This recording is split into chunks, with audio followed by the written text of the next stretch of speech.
Hey there, my name's Pete and I like pictures. Long time no video about Lightroom. The reasons were numerous, of course. One of the reasons is, or was, my engagement in the live in conversations with my friend Fern, qbn-scholar.tumblr.com, and the photo critiques, of course, and they will continue, of course, because we got so much really positive feedback and it's a lot of fun to do that.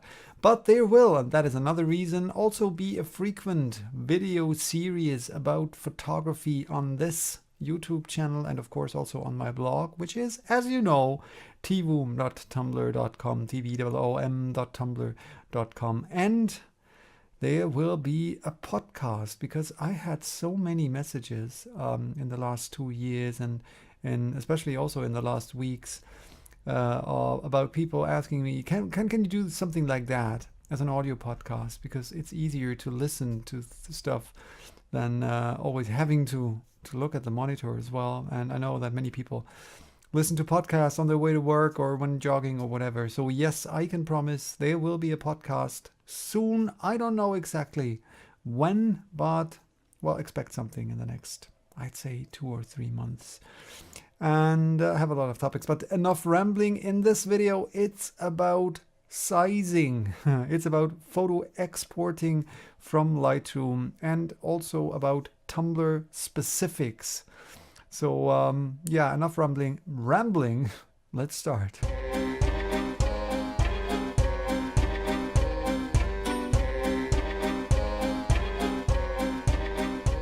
So I want to output that photo as a JPEG. There are different ways to export a photo or different formats to output a photo. And this is spoiler alert.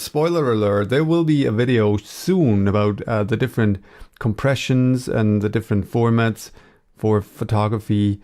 But yeah, I don't want to talk about that now. So how can we output our photos from Lightroom? We can do that either from the library module or the develop module by simply right-clicking and going to export. And you see, I have a couple of output presets here. There are the Lightroom presets that are shipped with Lightroom built in. There's a preset that Google created when I installed the Nik effects. So it's an output presets for HDR FX Pro 2. And I have a couple of self-made presets for different uses. You see, I have a couple of output presets for my two photography Tumblr blogs, Tvoom and Tvoom 365. And you might have already realized there are two different types. There are landscape and portrait output sizes. That has to do with Tumblr specifics. I will be talking about these Tumblr specifics in the second part of this video. So because it might not be of interest for any one of you who does not post their photos to Tumblr. So let's take a closer look at those. Right click, export, and I'm going to go into the export dialog and not just click on any of these presets. So we're gonna take a look at the different tabs here. I'll close all of them. We can specify the export location, export to, that's what I do. I have a specific folder on my desktop, which is stupid, but well, of course. And these are my neighbors, by the way. I don't know if you hear that, if they go to use the bathroom or anything. I have that here. I should really soundproof my little home office a bit better. And they're going to the bathroom all of the time. I mean, I'm on the first floor, and so there's family above me and a family below me with a lot of kids. And I don't know how much water they use, doesn't matter. So, okay, I have a folder, photo output, and I create, and that's the cool thing, I can create a subfolder in that by simply clicking here and naming a subfolder. So I have a subfolder for all my photos that I post on my Tumblr blog Tvoom, one for my Tumblr blog Tvoom 365. File naming, I can rename the file, so if I don't want to use the original file name, there are a couple of settings. I don't do that, I'll keep the original file name. Video, it's not a video. File settings, that is the most important thing, the most interesting thing. And next to image sizing, we're going to talk about image sizing in a second. So of course, for the web, JPEG is the thing to go, because JPEG is, and another spoiler alert, there will be a video in which I'll be talking, it will be a very geeky video in which I'll be talking about the JPEG compression, how JPEG compression works. So for all of you who want to have a bit more in-depth knowledge about how compression works, this will be a very geeky video, haha, because I'm a geek. So what is important? Quality. I always have my output quality at 100% if I output for the web, for to present my photos. If I send photos to, for example, clients, if they want to have photos when I'm hired for something, and they want the photos like preview photos, I don't give them full quality. If it's just preview, of course, if these are the final results, then I give them 100% quality. But if it's just for, well, take a look at the photos, is that okay? Like some previews, I can drop them if I have to email them, because it will save a lot of space, but you will also have lower quality, and sometimes even visible lower quality. So quality 100% is a good thing. If you really, for whatever reason, if you have a very slow connection, you can go down to, and that is my personal experience, about to 70, 75, which will also still create good results. The problem is that some platforms like Tumblr will recompress your photos again. They keep the original file for display if they fit the maximum file sizes, but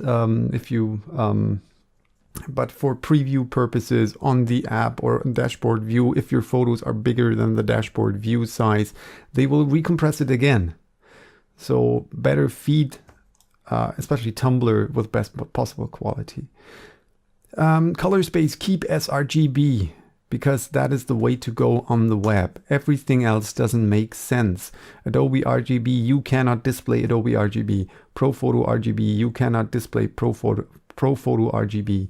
Doesn't make sense. It doesn't even make sense to work in these two color spaces if you don't really know what you are doing, because your display most definitely cannot even display them if you do not have a special display that allows Adobe RGB or ProPhoto RGB. So if you don't know what it is, don't use it. Simple as that. sRGB is the way to go. And I don't know what display P3 is. I think that has something to do with my new monitor here. I never saw that before. So image sizing. Now it's going to be interesting. You have a couple of ways to specify the size of your image. You see, I set that to resize to fit long edge 1080. What does that mean? First, let's take a look. We can specify the width and height. Important thing is, if you do not want Lightroom to enlarge your photos, check don't enlarge. Very important. You can set the dimensions of your photo. You can set the long edge, the short edge. And that is an interesting thing for Tumblr. I'm going to talk about that in a minute. You set the long edge. In that case, now here is specified 1080 pixels. So the short edge will be calculated from that. So that is a really cool thing, especially when you're working for specific sizes. So you don't have to calculate everything by yourself. Lightroom does that for you. Or the short edge, you can say, okay, I want a 5 megapixels photo. So you choose megapixels. Or I want to scale it in a percentage way. Let's give it in 50% of the size, or 100%, whatever. So that comes in very, very handy. And that's about it. You can set the output sharpening. I don't do that because I want to sharpen my photos in Lightroom and use that sharpening, because I know that I have more, I have the feeling that I have more control over that. Metadata, include metadata or not, add a watermark that you can specify in Lightroom or not, and post-processing means what will happen after I exported my photos. In my case, I said show in Explorer, so the window or the folder will open in which I saved the photo in. So let's talk about the Tumblr specifics. This is a wonderful post on a wonderful blog, and I cannot praise that blog enough. If you are posting, or if you do have a Tumblr blog, be sure to check out unwrapping.tumblr.com and follow this blog. It is a blog about, the name says it, Tumblr tips from A to Z. Tips and tutorials, Tumblr news, favorite themes, changes, and more by Mykl Novak, unofficial. So this is an unofficial blog about blogging on Tumblr.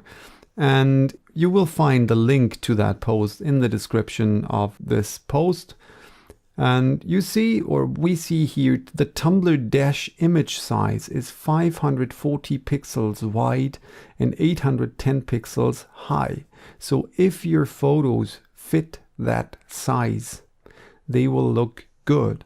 I had a problem lately and Denny Bitte messaged me about it, because I saw it and I was just a bit too busy to investigate that further, and I said, oh, screw it, let's go with it, because one of my photos looked really blurry on the dashboard, and I didn't know why, because that is my output size for photos in portrait orientation, 540 pixels wide, 810 pixels high. And you see that I put the image sizing to, in that case, short edge, the width of the photo, if it's in portrait orientation, of course, the width is 540 pixels. And the height, because my camera or the photos are usually in an aspect ratio of 2:3 or 4:6, depending on, because that is what my camera does. Here we are. So 540 pixels wide automatically means it's 810 pixels high. For whatever reason, my photo was 813 pixels high. I still haven't really found out why, but that made the picture appear blurry. When I clicked on the photo, all was fine because the original size was shown, but it was squeezed to the Tumblr dashboard image size, 540 pixels by 810 pixels, and so the picture appeared blurry. So try to keep 540 pixels by 810 pixels, or a multiple like 1080 pixels and 1620 pixels. Then you will be fine. The maximum photo size is 1280 by 1920, or 1920 by 1280. So everything bigger than that doesn't really make sense by Tumblr, from Tumblr on Tumblr this way, and Tumblr will just reduce that. You have a tall photo post. I won't go into details about all these sizes. Check that post out. Everything is in there. Tall photo post, 540 pixels by 1448 pixels. Tumblr does weird things with that. Photo sets, you have all the interesting information about photo sets, photos for audio posts, link posts, always 540 pixels wide, text post 540 pixels wide. So that is the number on Tumblr, 540 pixels, and you have even more information about that and links to that. So check that post out. And again, this was for the portrait orientation. And if I go to landscape orientation, I choose, of course, the long edge and 540 pixels. As I see it, is a bit too small for landscape orientation. So I use 1080 pixels on the long edge. And so my photo will automatically be resized to 1080 wide, 540 pixels high. And that's what I have specified here. You see T-Boom landscape, 1080 pixels long edge, T-Boom portrait, short edge, 540 pixels. So that is the secret about that. I hope this helped. Bye bye, till next time. There's an easy way to never miss any of my videos, and that is simply to subscribe to my channel.